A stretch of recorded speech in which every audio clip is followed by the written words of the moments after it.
Kyiv airport के पास एक बहुत तेज धमाका हुआ है। बहुत बड़े धमाके की खबर आ रही है इस समय। राजधानी कीव पर ही निगाहें हैं सबकी कि किस तरीके से कीव क्या स्टैंड करेगा या फॉल करेगा, क्या बचेगा या फिर रूसी ट्रूप्स जो हैं वो वहां पर पहुंच के वहां के राष्ट्रपति और बाकी जो सांसद हैं उन्हें अपने कब्जे में ले सकते हैं या नहीं।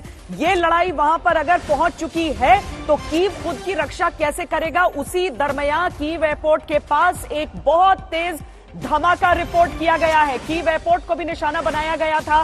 कीव में कई धमाके और आसमानी हमले हुए थे, लेकिन अब ये जानकारी आ रही है कि कई इमारतों को नुकसान पहुंचा है। कीव पर कब्जे के लिए भीषण जंग जारी है, जिसमें कीव की रिहायशी इमारतों पर भी आक्रमण की तस्वीर कल आई थी और अब कीव में एक बड़े धमाके की खबर आ रही है। कीव की सड़कों पर जलती हुई गाड़ियों की भी तस्वीरें हमने आपको दिखाई थी, जो कि रात के अंधेरे में उस तरीके से नजर आ रही थी। और अब एक और धमाके की यह खबर हमारे सामने आ रही है। ज़ेलेंस्की ने अमेरिका के प्रस्ताव को ठुकरा दिया है और कह रहे हैं कीव में ही रहना चाहते हैं, कीव में ही डटकर लड़ेंगे। जनरल दयाल, कैसे लड़ेंगे? कीव कैसे डिफेंड करेगा खुद को? देखिए, और ये ताजा तस्वीरें, हम ये भी बता दें, ये ताजा तस्वीरें हैं जो स्टिल पिक्चर्स आ रही हैं। मैं आपके दर्शकों को एक बात बताना चाहता हूं कि कीव जो है वो 3 मिलियन 30 लाख लोग रहते हैं। 3 मिलियन जैसे आउटर रिंग रोड है दिल्ली का, मतलब 700 स्क्वायर किलोमीटर का एरिया है जो कीव की इतनी बड़ी सरकमफ्रेंस है। उसके भी सैटेलाइट टाउन्स है, एक बहुत बड़ा इलाका है।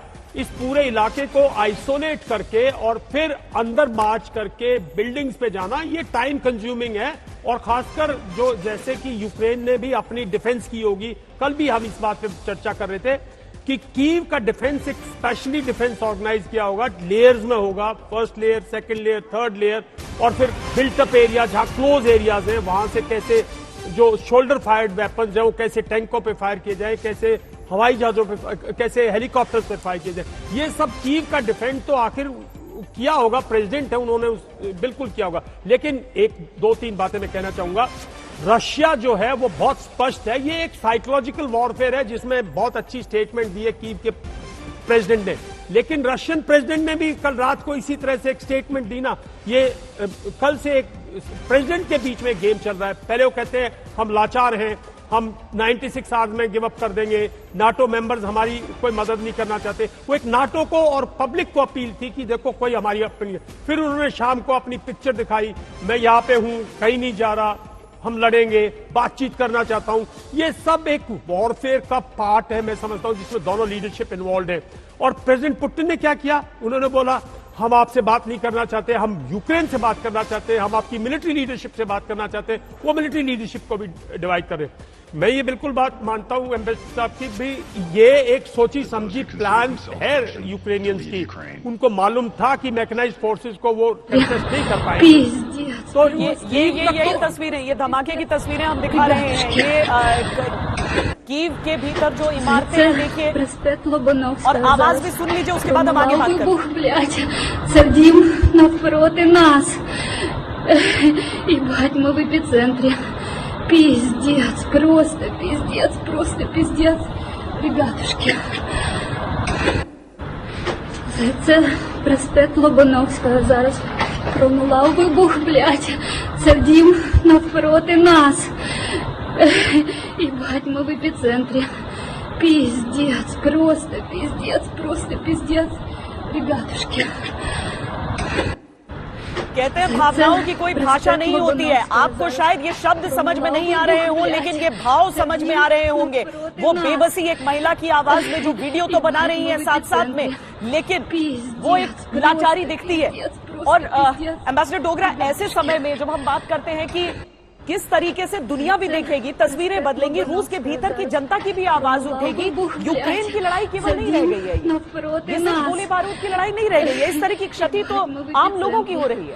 आप बिल्कुल ठीक कह रही हैं। ये ह्यूमन कंडीशन, ह्यूमन मिजरी और ह्यूमन डिसीजंस की लड़ाई हो रही है। और जैसे टेलीविजन चैनल्स में होता है कि टीआरपी ग्रैब करना, उसी तरह एक दौड़ लग गई है यूक्रेन और रशिया में कि किस तरह सिंपैथी ग्रैब करें और किस तरह अपना पॉइंट ऑफ व्यू दिखाएं। सो बोथ पुतिन और ज़ेलेंस्की इसमें Вибух, блядь. इन हाल के दिनों में अपना अपना एक्सपर्टीज दिखा रहे हैं और बहुत अच्छी तरह से दिखा रहे हैं।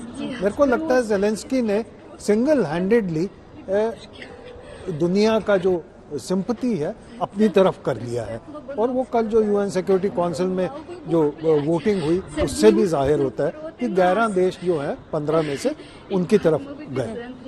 दूसरी चीज, सबसे बड़ी चीज, वो छोटी छोटी साउंड बाइट्स दे रहे हैं जो उस माहौल के लिए इफेक्टिव हो। कभी कह रहे हैं कि ये मेरा आखिरी इंटरव्यू है, कल उन्होंने कहा इसके बाद मैं जिंदा नहीं दिखूंगा, तो उसके बाद प्रेशर बड़ा वेस्टर्न कंट्रीज पे, भाई आप कंक्रीट कुछ करिए।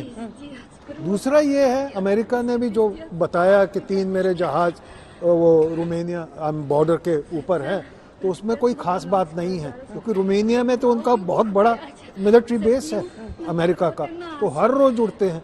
आज कोई नया नहीं उड़ा है, और ना ही उन्होंने पहली बार उधर कोई इंटेलिजेंस गैदरिंग ऑपरेशन किया हो सैटेलाइट के जरिए।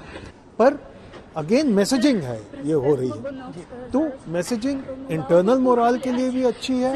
और ये जो वीडियो बेचारी औरत का आप जिक्र कर रहे थे, वो एक ह्यूमन मिजरी दिखा रहा है।